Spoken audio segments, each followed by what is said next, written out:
Canada has literally just announced economic independence from the United States. I'm not overstating this at all. What came out today represents the most significant geopolitical change across North America in living memory. I've spent hours poring over every detail to grasp the real magnitude of what's unfolding. So here's exactly what just took place.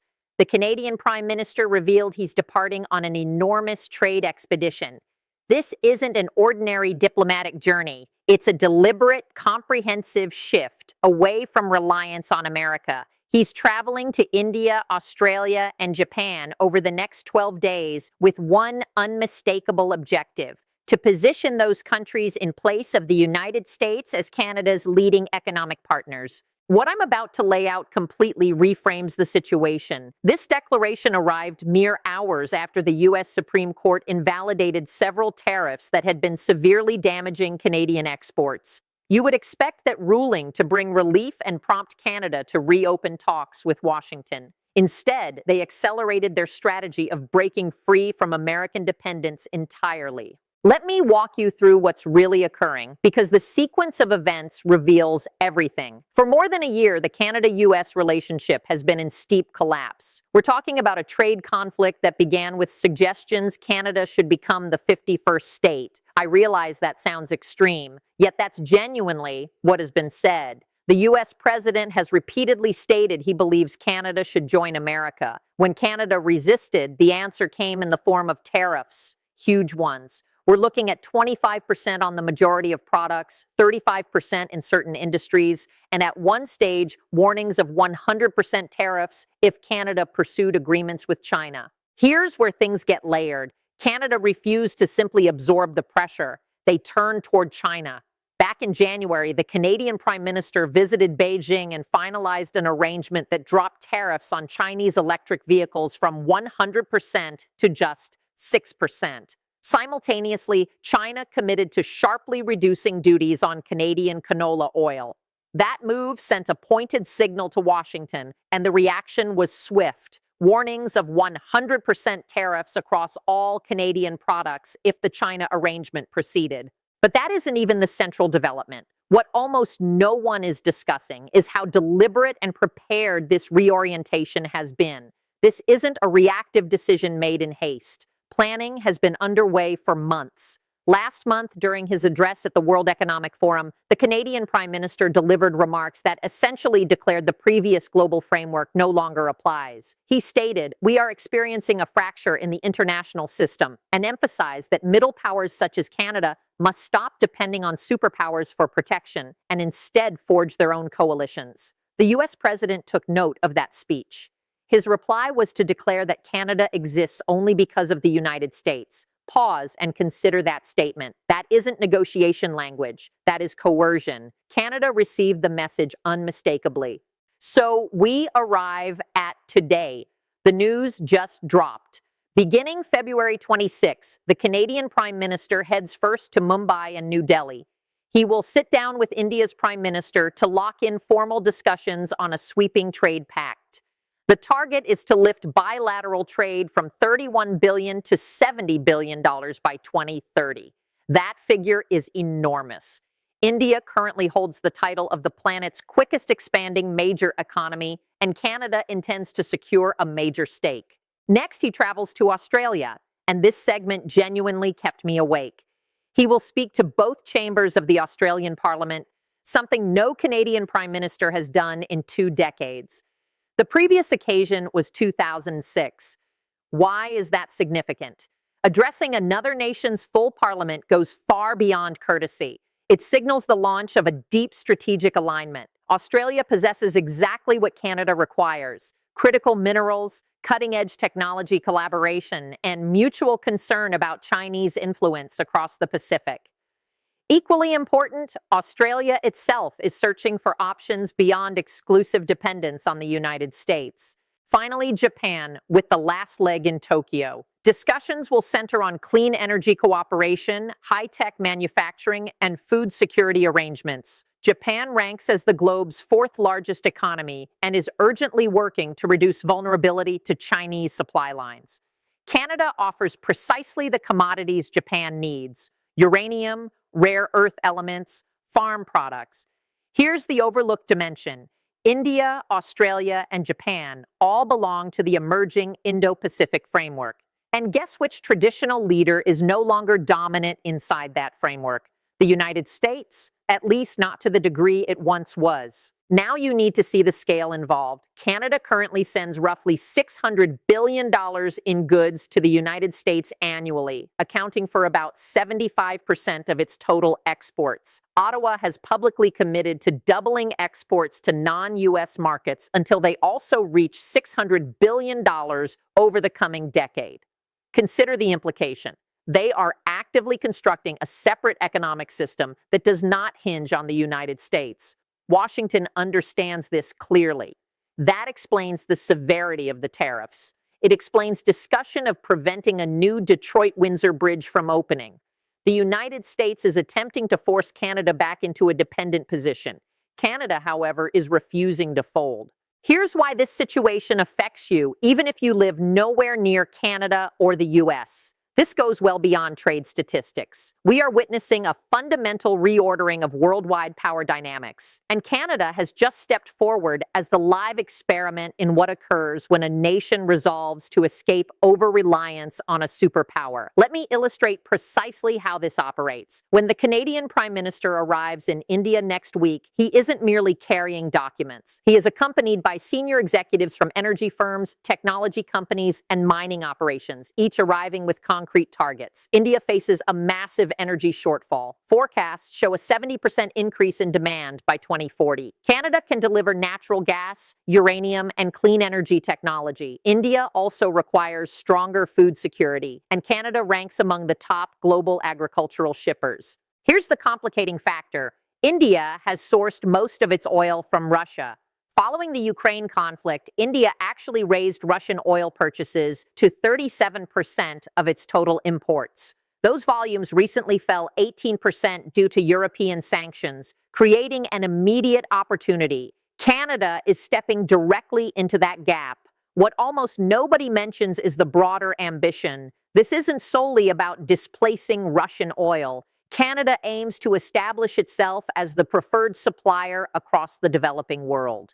India serves as the entry point. Securing durable energy agreements with India would provide leverage when approaching other Asian markets. Indonesia, Vietnam, Thailand, all eager to reduce dependence on Chinese and Russian sources. Then there is the technology dimension most observers are overlooking. During last year's G20 meeting, Canada, India, and Australia established the ACI Technology Partnership, Australia, Canada, India Technology and Innovation Partnership. In practice, this means combining efforts to advance artificial intelligence, nuclear energy technology, and secure critical mineral chains, deliberately excluding the United States. I know many viewers are thinking this plan cannot succeed. Canada remains far too intertwined with the U.S. economy. The statistics are stark.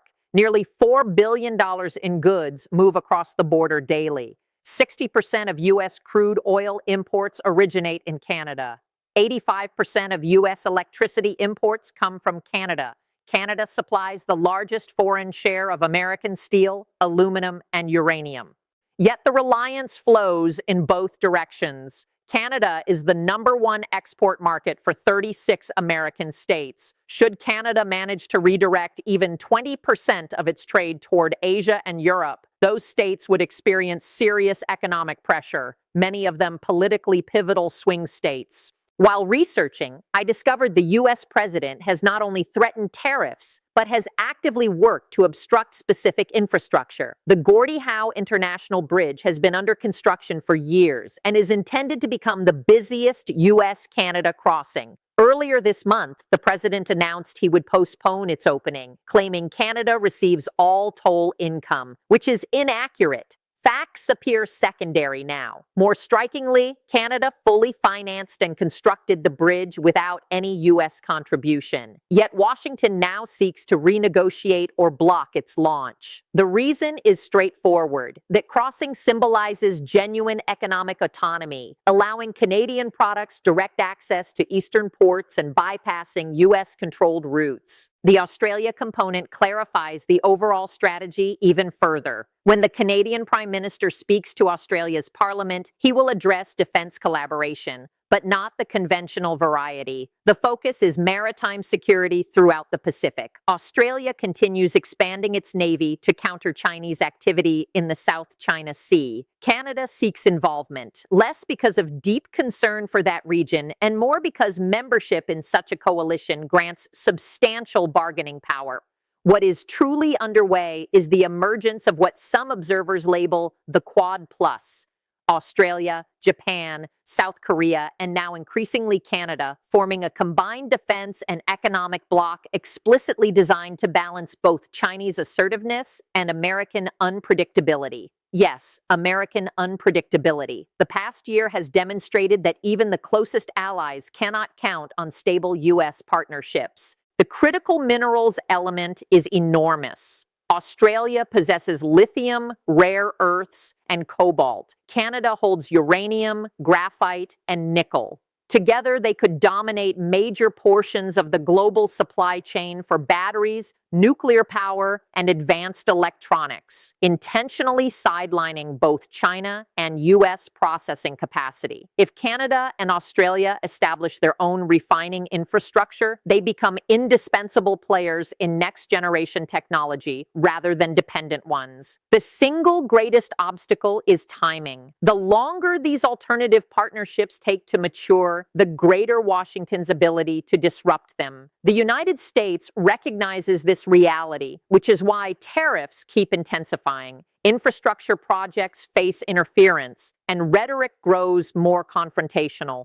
Japan represents the decisive element that will determine whether this strategy becomes visionary or disastrous. And I have been wrestling with that question nonstop. Japan occupies an awkward position currently. For 8 decades, they have been America's most reliable Asian ally. Yet the present U.S. administration has signaled that alliance no longer carries the same guarantees.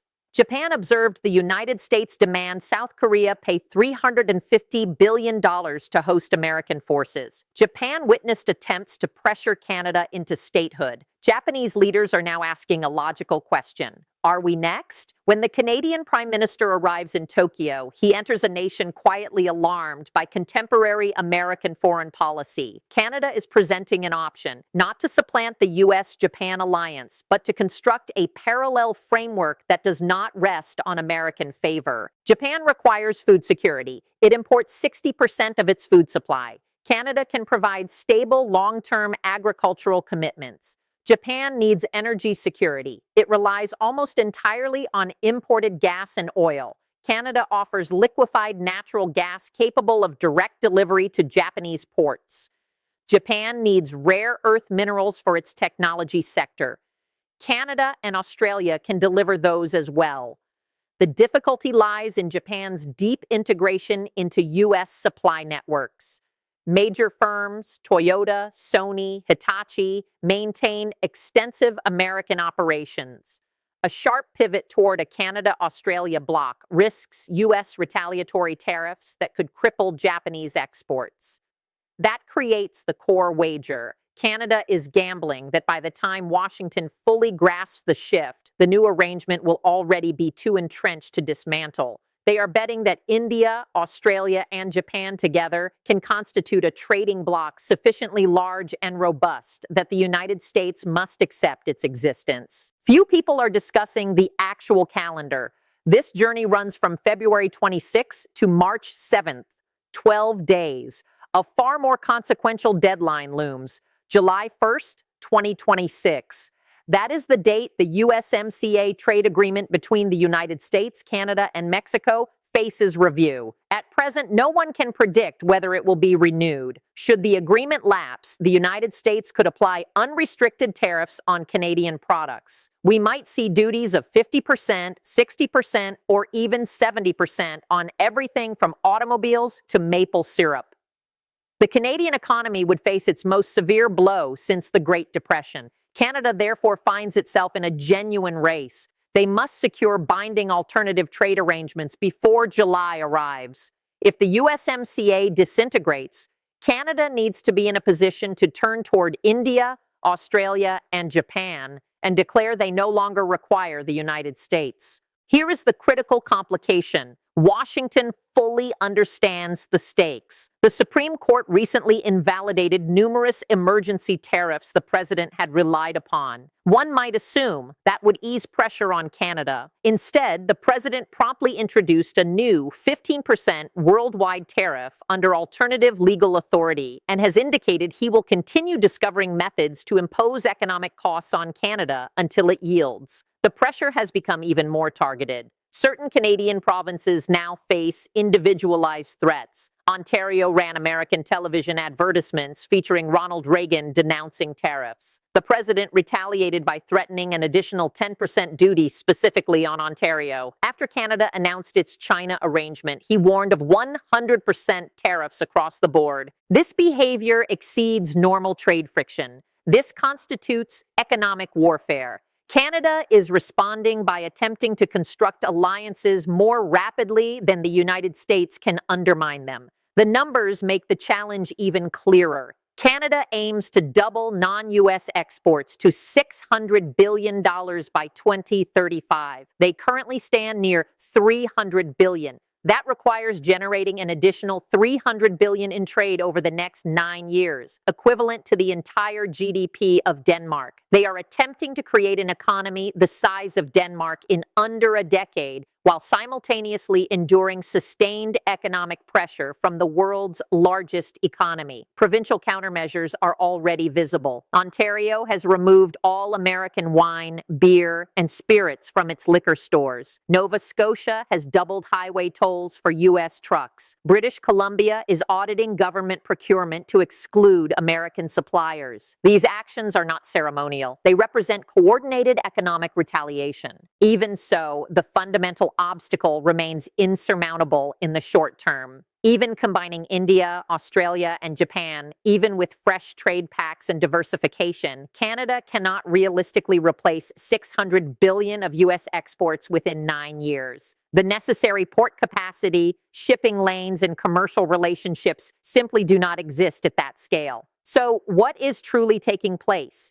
Is Canada genuinely attempting to substitute the United States as its primary partner? Or is this a calculated effort to accumulate enough leverage to compel serious negotiations? I have to be straightforward. After hours of analysis, I still do not know the answer. I cannot determine whether this represents a serious long-term decoupling strategy or an elaborate bargaining position that may ultimately collapse. What I can say with certainty is that the coming 2 weeks will provide clarity. Should the Prime Minister return with concrete, signed commitments from India, Australia, and Japan, we will be witnessing the early stages of a profound restructuring of global commerce. Should he return with only general statements and ceremonial photographs, then this was largely posturing. One additional development makes me lean toward believing this is authentic. The Canadian government recently confirmed a $70 billion investment agreement with the United Arab Emirates. That is not a token figure. That represents substantial capital entering Canadian energy, infrastructure, and technology sectors, originating from a nation that has historically aligned with American interests. The outcome of this journey could fundamentally alter everything we thought we understood about North American ties. If Canada manages to execute this shift, it redefines the basic arithmetic of international power. For the past 80 years, the Western Alliance has rested on one core premise. The United States constitutes the indispensable hub of the global economy. Democracies committed to free trade and open markets had no practical alternative to alignment with Washington. Canada is now testing whether that premise still holds. The result will shape the choices available to every middle power worldwide. Other nations are paying close attention. South Korea recently agreed to pay $350 billion to maintain U.S. troops and is now questioning whether that was extortion rather than alliance. The European Union has faced tariff threats, suggestions of NATO withdrawal, and warnings about abandoning Ukraine. Every American ally is performing the identical calculation Canada is making. Can we endure without the United States? Canada is attempting to demonstrate that the answer is affirmative. Not comfortably, not painlessly, but yes. If Canada prevails, other countries will follow. Mexico is already studying the situation closely. They face identical tariffs and share the same vulnerable trade agreement. Unlike Canada, Mexico possesses an enormous low-cost labor pool capable of absorbing manufacturing currently located in China. Should both Canada and Mexico successfully diversify away from the United States, the USMCA would collapse entirely. North America would revert to three distinct economies rather than a single integrated market. Here is the paradox. Parts of Washington may not mind. Certain voices in the current administration appear convinced the United States requires no trading partners at all. They argue America can simply apply tariffs, compel factories to relocate domestically, and revive the manufacturing landscape of the 1950s. Modern economics does not function that way.